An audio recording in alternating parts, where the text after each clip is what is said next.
Hello friends, welcome to our channel ইনফোটেনমেন্টে সকলকে স্বাগত জানাই।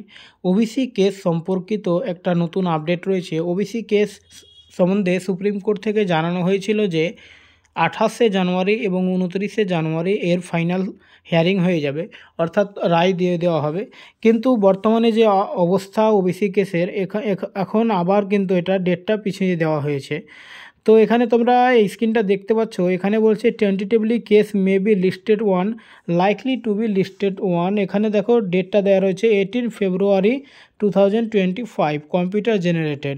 তো অর্থাৎ ওবিসি কেসটা যে 28 তারিখ এবং 29 তারিখ রায় হওয়ার কথা ছিল, সেটা আবার কিন্তু পিছিয়ে 18 ফেব্রুয়ারি করা হয়েছে।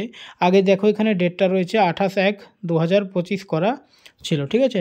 তো আবার কিন্তু ওবিসি কেসের অবস্থা খারাপ করে দিল, আবার পিছিয়ে গেল ডেটটা। অনেকে আমরা আশাবাদী ছিলাম যে 28-29 থেকে রায় হয়ে যাবে এবং পিএসসি যে ক্যালেন্ডারগুলো দিয়েছে পরীক্ষার তা হবে, কিন্তু কি ওবিসি কেসটা আবার পিছিয়ে গেল। তো সম্ভবত পরীক্ষা কখন হবে সেগুলো তো বলার কথা নেই। পুলিশের পরীক্ষার দিকে আটকে আছে, প্রাইমারিরও কিন্তু ওবিসি কেসের জন্য সম্ভবত আটকে আছে, ঠিক আছে।